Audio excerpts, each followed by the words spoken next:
Okay, so here's part 2 of our clingfish video. I grabbed my Polyp Lab filter. You see that guy right there? That's the clingfish. Now, hopefully, we threw a bunch of food in. We found something that he's eating. And I mean, for perspective, those are Baby Bangai right next to him. You know, there's a firefish, makes him look giant. But he's out. Looks like he could possibly be chasing food. Let me see if I can grab a lens, make this better. Okay, there. Now we got the clingfish out and about, hopefully looking for food. I've tried several of these over the years. They are so cool in the way that they move. And once they usually find like a big bacillopora or a stylophora, they cruise right on inside there and kind of live in there and then come popping out. But just a neat fish. I think it's a neat fish. Tiny fish. Tiny fish. My wife's in the background going, it's a tiny fish. Dave likes it no matter what it is. Although she was excited, we found a black clown goby with a red face earlier today, which we also threw in the tank, but we'll never probably see him again. Watch, Starkey Damsel's thinking about eating clingfish, but thinks better of it. Okay, well, he's out and about. We did do a quick update on the tank, made some changes. We zoomed out. We changed this rock area here, so we got closer. If I don't sit on a dog. We got closer to the top of the tank. So I stacked 2 rocks down here on the bottom. It's sitting on a piece of fiber grate underneath the clingfish. And then I pre-drilled, I took the rock on the bottom and I used 3/4 inch PVC rod and I drilled 2 holes and pinned it. You can see a little bit of the glue, just super crazy BSI icy gel glued in there. And then I also pre-drilled some holes in the rock. And then on top, I put another pair of pins to lock the big rock on top. So that big rock is just kind of sitting there pinned into place, but it's pretty solid. And then I pre-drilled holes in here to take the 1/4 inch PVC rod. So you can see like this coral is mounted in the rock, and this one's mounted in the rock. This one's mounted in a hole in the rock. And if I go down to the edge of the tank, you can now see that coral, it looks like it's glued right in, but it's right at the very top. You can see the glue of the rod going into the rock. So once that encrusts over, it should be pretty cool. This was today's other interesting project, was getting rid of some of the ugly overflow. And so I took some colonies that I had outside and some fishing twine and a dab of glue. And we're gonna see how those do hanging on the back wall of the overflow. So that was another change.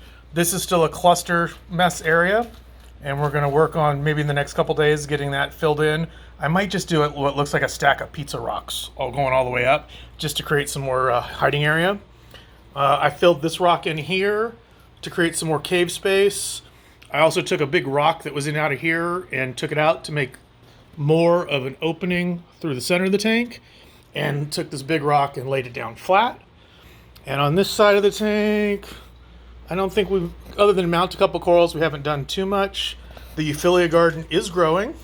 And I have to find a better way of getting them to stay up.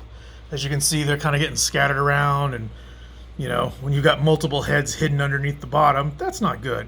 So we'll work on that a little bit more. The Sinularia. Can you guys get an idea of how big that guy is? He is so happy, and he is doing so green. So we're happy about that. And then we're going to try a first here in a minute. We're going to shoot this tank under blue lights. So hold on. All right, so here's the 560 gallon under our blue disco lights. And I'm not sure how this is going to work given the height of the tank. But we've got our Monty down here on the bottom, fruity pebbles. We've got these amazing Aussie mushrooms. Looking good here. Got our Euphilia garden. Our grafted cap, Jedi mind trick. Not sure what this is going to do, but it's doing well. Across the top, that looks just too saturated. Can't tell how this is going to look in real life. This may be just a waste of time for you guys. so I apologize. Grafted Setosa. That wasn't even a very big piece of yellow hammer, but it's doing well there. A couple of our deep water pieces, our older ones. Our Suhar Sonoy. This is the UC Ice Tort. There's, I believe, Cali Tort. Fox Flame. Lepto. Duncan, F-Flow, more Grafted Setosa. One day, maybe I'll get a ladder and I'll get all the way up here to get that. Oh, I'll tell you, the Bizarro Sifastrea seems to really like this tank. He's right there. And this little, we have to keep track. That little Ghani underneath there, that thing is awesome. It is purple and yellow. And that's a cool little guy. We got to keep track of that one.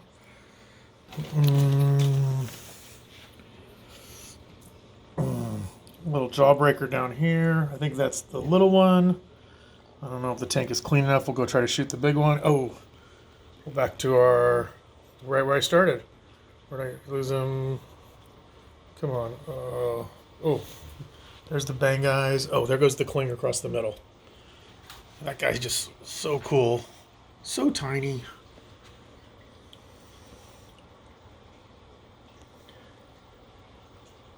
I hope we don't see him jump. Oh, he's coming to the surface. I was going to say, I hope we don't see him jump out of the tank. It looked like he jumped. But I would say he definitely looks like he's picking things off the surface. So that's good. Hopefully we'll be able to update this fish for a long time. That would make me really happy. All right, we'll sign off with blue lips.